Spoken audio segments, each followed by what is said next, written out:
minutes late, so we're going to get started with his permission without him. So in bringing this meeting to order, I ask you to all rise so we can do the Pledge of Allegiance. And if I might, I ask our newly retired First Selectman, Sherri Steeneck, to lead us in the pledge. I pledge allegiance to the flag of the United States of America and to the republic for which it stands, one nation, under God, indivisible, with liberty and justice for all. Thank you. All right, and as our first order of business, as I have been just notified, it is Wednesday's pet we're going to discuss, not Wednesday's dog. Selectman Steeneck, would you like to take it from here? Yes. Animal control is just about full with dogs and cats, so if anybody has the desire to have a furry friend, we have a kitten with us today whose name is Ouch. And Ouch has two, I guess, brothers. Ouch is a female, and she is coming our way. So there are also a number of dogs down there. I went up through the animal control office, and there are some really cute dogs in there and very happy looking dogs. So if somebody would like to come help out so that other dogs can find their way in there, that would be great. We'd hate to see something terrible happen to these animals. Well, Missy's home. Missy got a home. Missy So got a last home. week, A little distance away, but Missy got a home. Sure. Do you want to, what's the name of the cat? Ouch. Do you want to help Ouch take a look at the camera so our friends out there in TV land can see? So, it's not much cuter than that. Ouch is 10 weeks old. He's available for adoption, and just like a dog, it's a $50 fee. It goes toward the neutering or spaying of the cat, and 2 shots. And if the animal that you choose already is spayed, then it's $5. Right, like Missy. Like Missy was. And it's, they're all at One Rod Highway off Reef Road. 211 One Rod Highway. 211 One Rod Highway off Reef Road. Okay, thanks, So Bill. cute. Thank you, Bill. Thank you.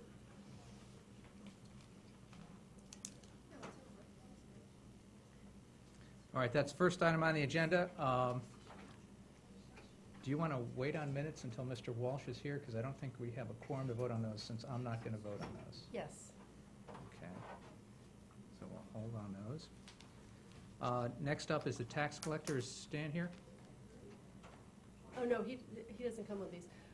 You got 'em? They're in this book, and Okay. we sign them, and we vote we check them to make sure they're accurate, and then after that, we approve them, so. Great, thank you. Do you want to sign I'd first? like to make a motion to, yes, I'd like to make a motion to approve the tax refunds. All right, I second. All in favor? Oh, you're, sorry, old habits die hard. Go ahead, I was just getting the knack. All in favor? Aye. Aye. Any opposed? Any abstentions? It passes. Thank you. Thank you. Okay.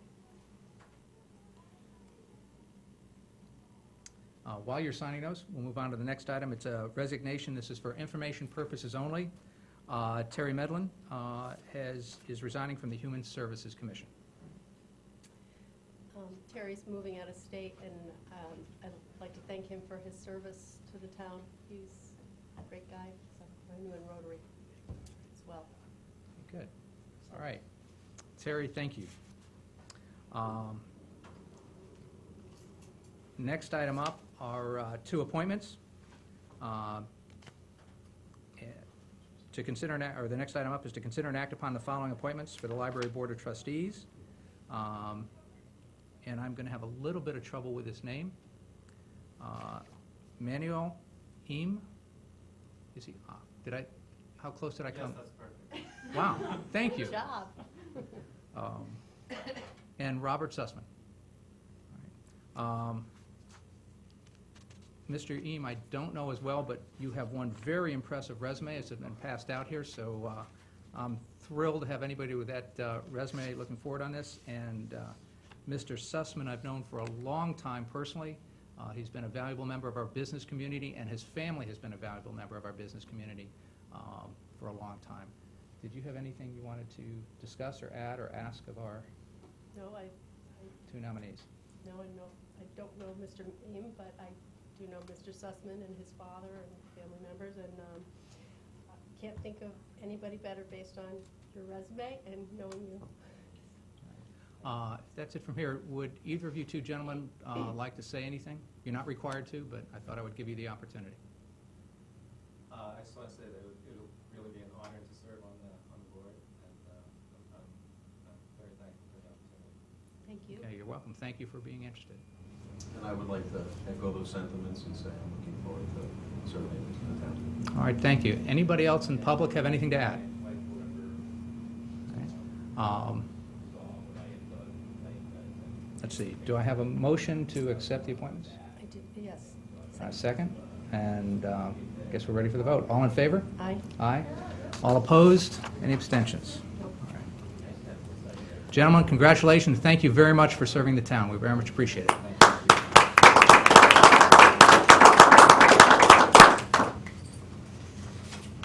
Wow, we're already up to new business. One of the items under new business was a question for Mr. Walsh, so I'm going to stall a little bit here for a moment, and we'll see if Mr. Walsh can catch us up.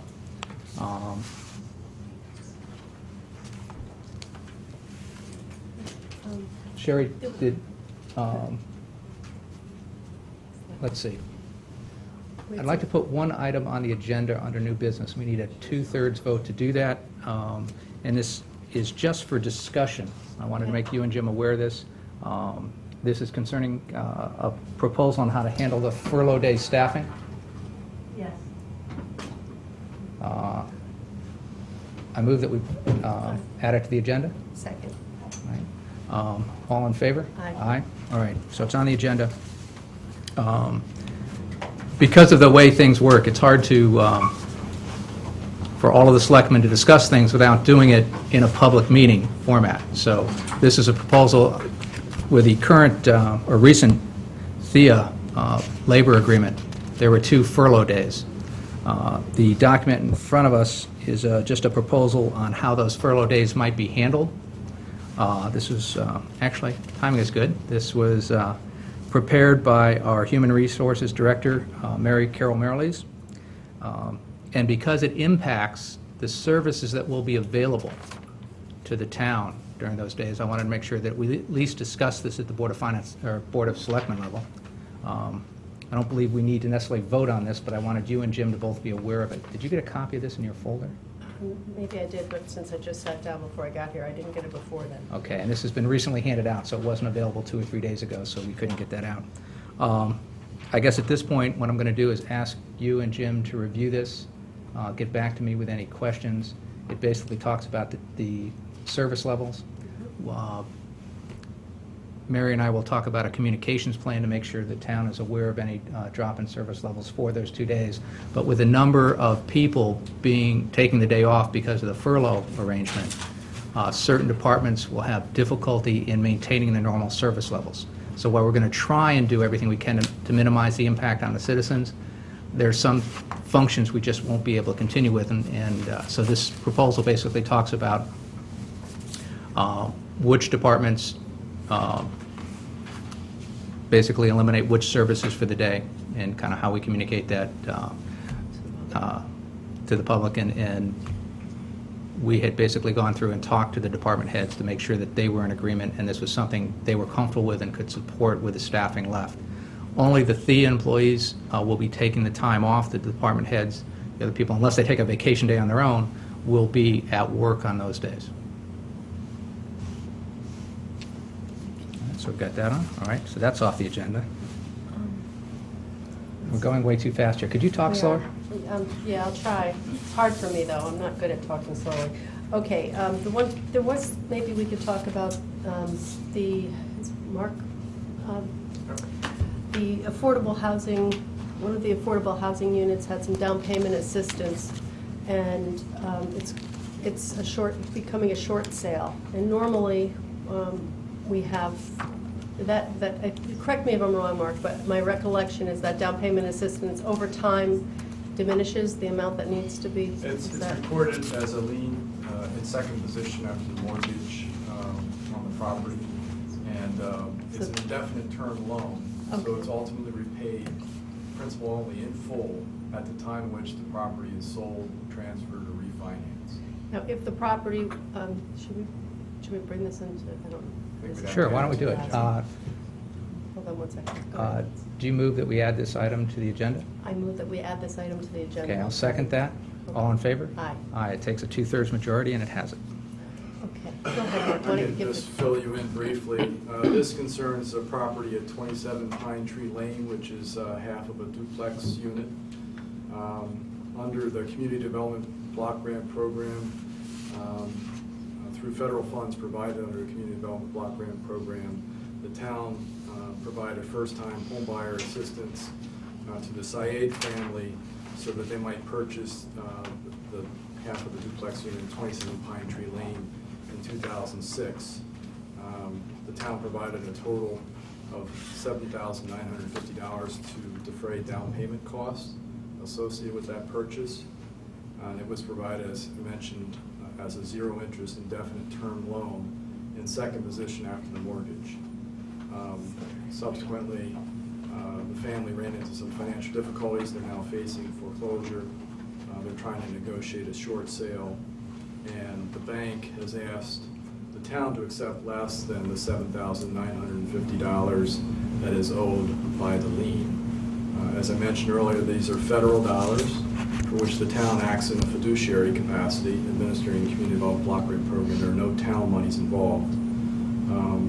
The bank, rather, is apparently willing to accept far less than the mortgage value of the property. The purchase price, as I understand it, is $155,000. It's a very small unit, half of the duplex, about less than 1,000 square feet.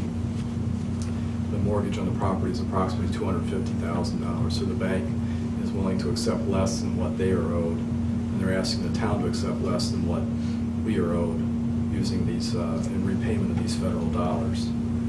They're offering $1,495 through the short sale. If the short sale should fall through and decide to foreclose, the bank forecloses, in all likelihood, the town would not get any of these federal funds repaid.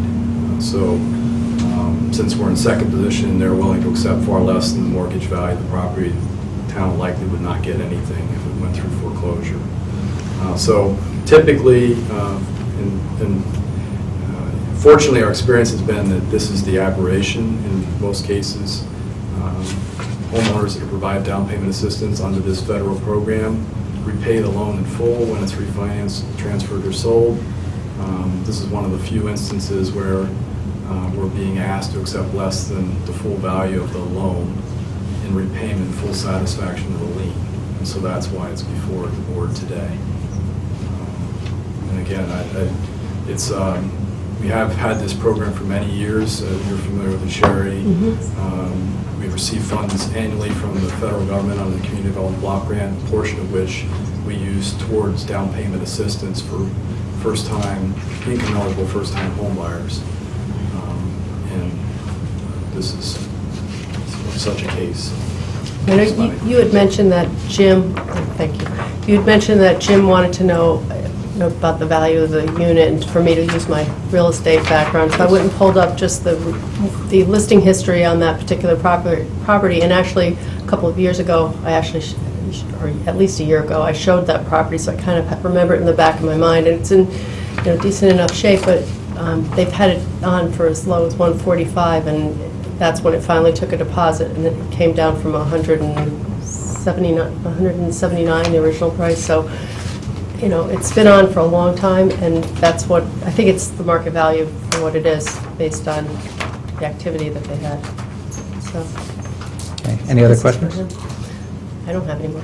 Okay, Mark, just to be clear, what was the original amount that they were lent from the? The town provided $7,950 in down payment assistance. Yeah, just to be clear, that came from a grant? Federal grant. Okay, so the federal grant program provided that money? And when those funds are repaid, they are still federal dollars that will need to be reprogrammed toward other eligible costs under the CDBG program. So Okay. The total amount of the original grant was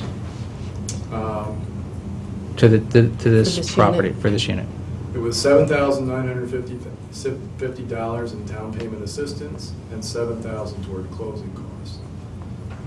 Under the program guidelines at the time, the closing cost assistance was a grant. The down payment assistance was reported as a loan and was to be repaid, a zero-interest loan to be repaid at the time the property is sold, transferred, or refinanced. Okay, so we basically, the original amount that is under discussion here is the $79,500. The $7,950, correct. Correct. Of which now we're being asked to accept $1,495 in full satisfaction of the lien. Okay, and that's approximately $6,000 less Correct. and change. And again, there's no town money at risk here, and there's no town money that's lost. This is all about a transaction with the block grant funds. Correct. There are no town funds involved. We act as a fiduciary for federal funds under the Community Development Block Grant Program, and all funding provided here was federal dollars. Okay, and by agreeing to this, we would allow the short sale to go through? Correct. And if we don't agree to this, the most likely course of action after that is that would go into foreclosure, and there would be no money reimbursed to the In grant all block program. likelihood, based on the information that Sherri has presented here, as well as my information, yes. Okay. You know, certainly I'm going to say we've both seen enough short sales happen over the last few years, and certainly at this level, it's particularly traumatic. Here's somebody that was helped to get into a house and given a chance at home ownership, and apparently the economy hasn't treated them well in that said, and that's certainly one of the tragic stories in the last few years that we've had both in our town and in the country at large. Do you have any further questions? Any comment from the public? Any discussion? All right. Do I have a motion? Motion to approve. All right, I'll second that. Any further discussion? All right. All in favor? Aye. Aye. And no abstentions and no nays. So that's done. All right. That's done, that's done. We're back to,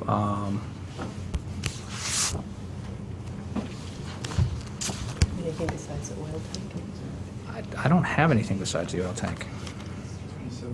I'm sorry. Should go to that. Yep. Since Mr. Sapone is here, and he was nice to come in, and I assume Mr. Cullen is here for the same reason, I thank you for taking time to show up here, especially at the last minute. I would make a motion that we put the discussion on the Fairfield Woods oil tank That's Fairfield Woods, thank you. on our agenda for today. Do I have a second? Second. All in favor? Aye. Aye. Mr. Sapone, and I guess we're going to say this here because it gets recorded for Mr. Walsh. If he comes in late, we'll let him fill in. Right. First of all, thank you, again, thank you and Mr. Cullen for showing up today. This, just so everybody knows, this was last minute. I talked to Bill at, I'm going to say 10 o'clock or so this morning, so thank you for adjusting your schedules to be here. The question that came up in a prior Board of Selectmen meeting, prior to my being on the board, but I definitely sat in on it, the question was, if we don't want to put the oil tank in the ground at Fairfield Woods, we're looking at some options. The oil tank was already on its way here, if not delivered within moments of that decision In a at... day, basically. Okay. The tank actually All right. arrived on site. All right, and that was out of the recommendation of this board at a prior meeting, so you were quick enough to make an adjustment on that. The question came up, what about the disposal of the tank? Does this impact anything from reimbursement funds? Does this have any impact on the building committee? Is this under control of the building committee versus the Board of Ed versus the town itself? And who's going to control the disposition of this tank, and how would any funds generated by that be handled?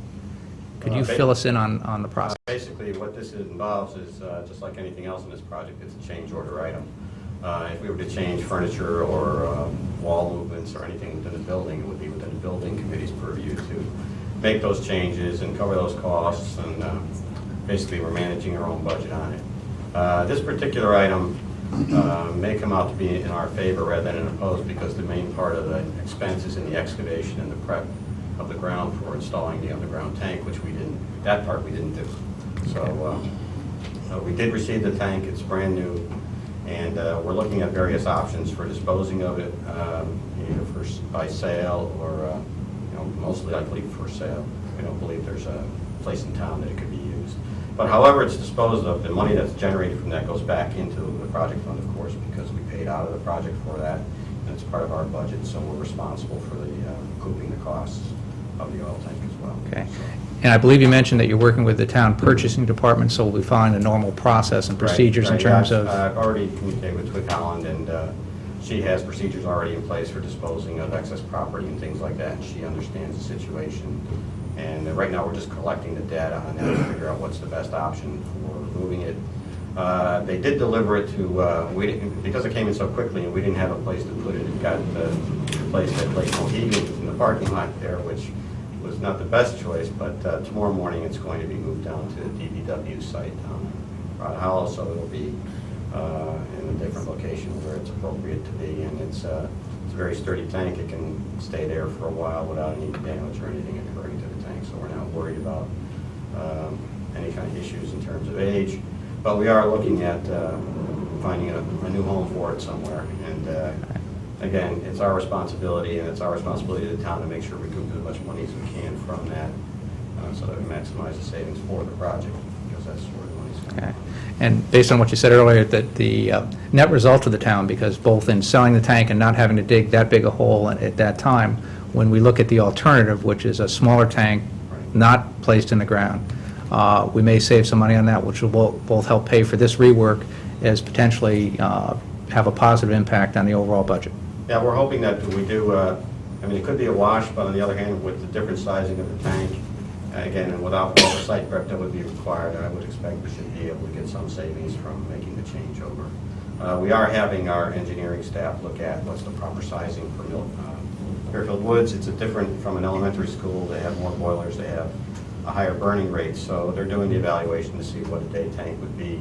That part of the process, we would go back to Board of Ed and say, this is what we think the right size is, and probably get their approval on it to make sure that they agree the sizing is appropriate for the school, and then we would go ahead and install it. Again, it is a change order. Okay. You have any questions? Nope. Any questions from the public? All right, it's not really a voting item, since it's really a report it's from informational. Just from information. that, and it's really the building committee, so we don't have anything to vote on with that. I would, again, I'll thank Mr. Sapone and Mr. Cullen for being so flexible with your schedule and managing to get here, so thank you for that. I think we're out of, Well, I'll just comment that the Gaelic American Club is having the Irish Festival this weekend at Ludlow, in case anybody's interested. It's Friday, Saturday, and Sunday. Trying to think if there are any other events happening that anyone should know about. Nothing that I can think of right now. So, the Blessing of the Fleet on is Saturday on morning. Saturday morning in Southport, so, which is a little parade along with that. It starts at 10 o'clock. 10? 11 11. o'clock. If you're there at 10, you'll be very early.